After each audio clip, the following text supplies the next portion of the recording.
Okay, guys, so in today's notes, we are continuing with the Great Depression, and we are going to talk about Hoover's response to the Great Depression. If you remember, we talked about him yesterday and how unhappy everyone was with President Hoover. We talked about Hoovervilles. I showed you the Hoover flags. So we're going to look at how he sort of responded to this crisis that was happening in America. All right, by the end of these notes, you're going to be able to tell me how his initial conservative response to the Depression failed, okay? How he, his first reactions and what he first tried to do, how that didn't work. We're going to look at how the changes in the president's policies, the changes in the president's policies as that crisis continued. And we're going to look at how Americans reacted to the relief programs that he tried to put in place.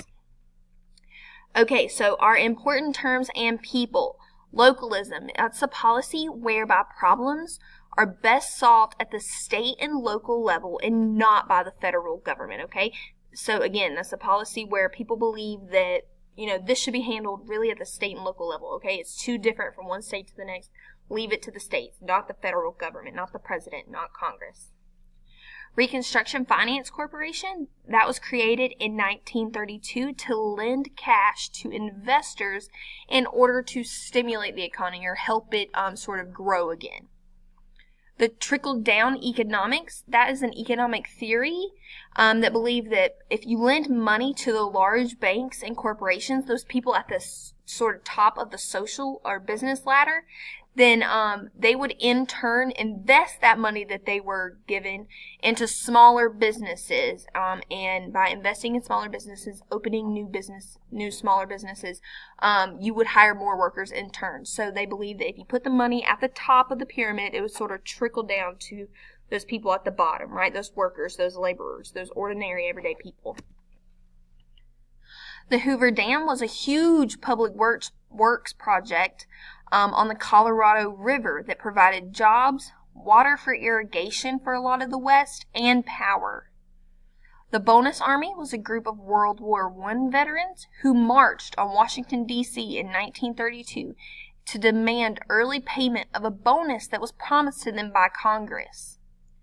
Douglas MacArthur supervised the forced removal of the Bonus Army, which angered a lot of Americans.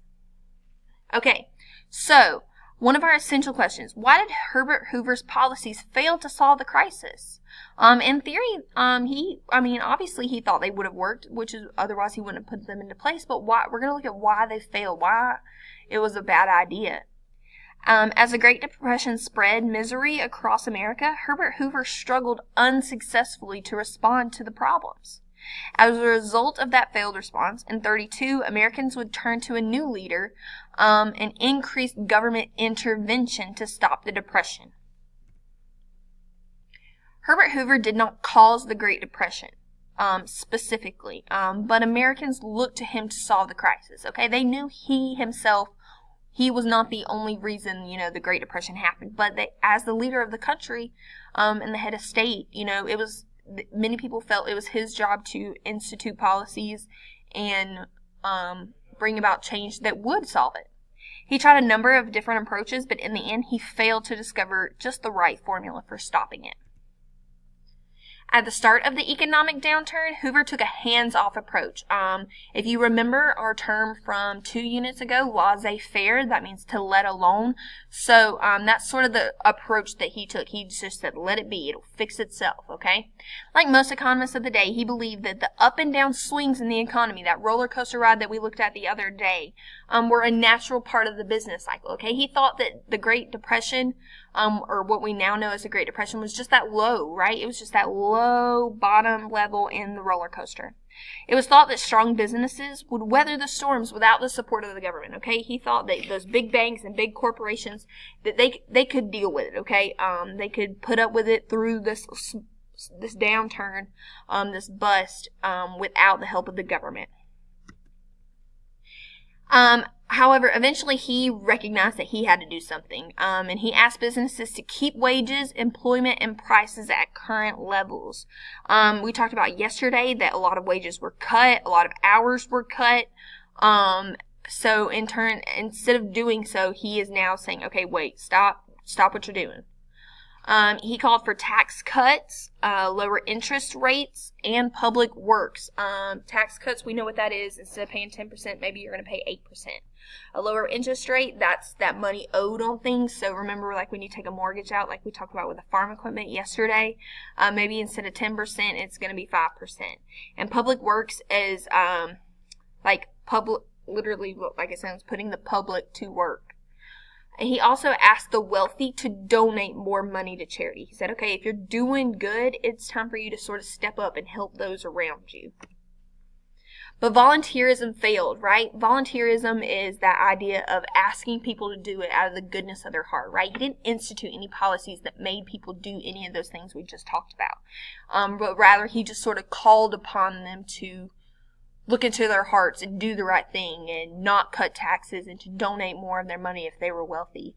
I'm sorry, not to cut taxes, cutting wages, I mean. Okay, again, he was just asking. He didn't put any policies forward to make them do that. Hoover put his faith in localism, and that was a policy where problems were solved sort of at the local and state level. He gave more authority to governors and your state senators and things to do those things. Towns and states didn't have the necessary resources to deal with the Depression, though. They weren't equipped for something like this, especially on such a mass scale. Hoover did not support the direct federal aid to individuals, so he did not support giving federal money to individual people. In 1932, he urged Congress to create the Reconstruction Finance Corporation, or the RFC. They employed a policy known as trickle-down economics, and that's what we were talking about before, okay? They gave billions of dollars to banks and large businesses, those people sort of at the top of the socioeconomic pyramid.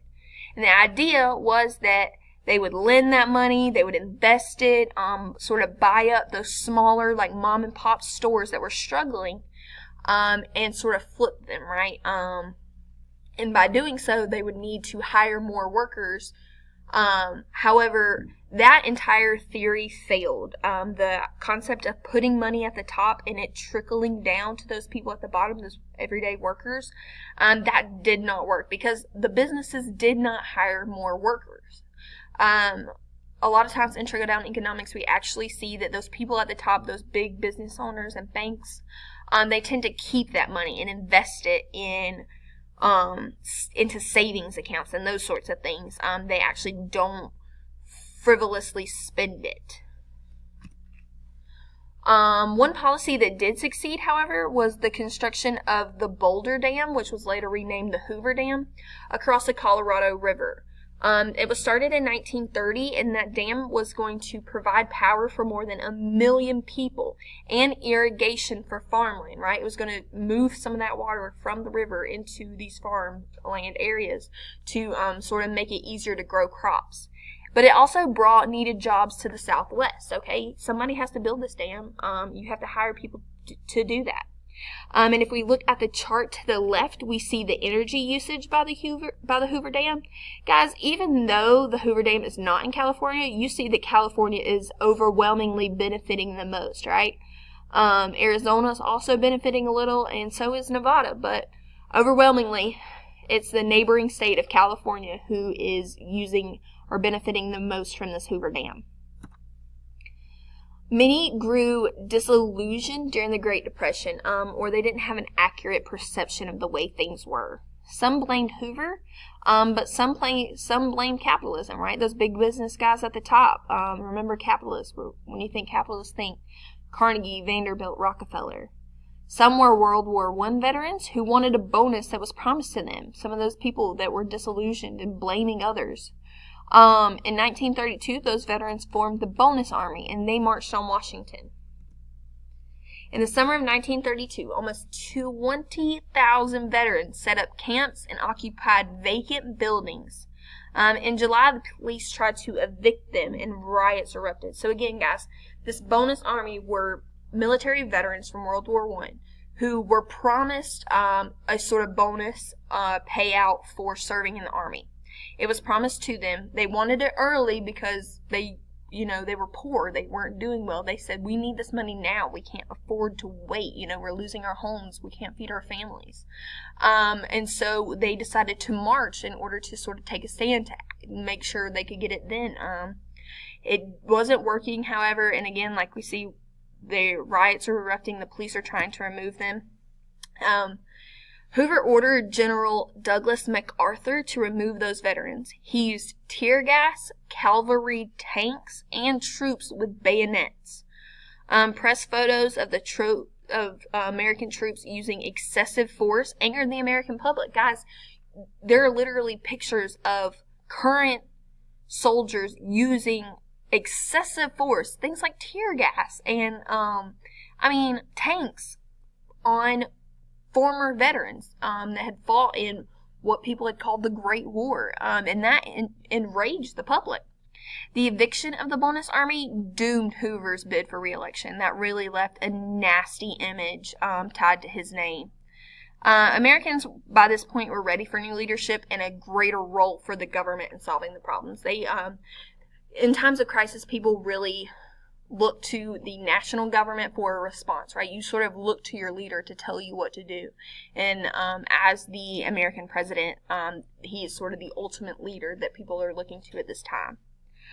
So that's all I have for you today. After you finish this, you do not have any specific homework like reader's notes or anything, but if you look on your task list, you know your vocab is due tomorrow. Your DIY cartoon on the causes of the Great Depression is due tomorrow, and make sure you don't forget to write your summary for that. And then also, you had one Ed puzzle whose official due date was tomorrow, even though I know many of you watched it. So keep those things in mind, and I will see you all tomorrow.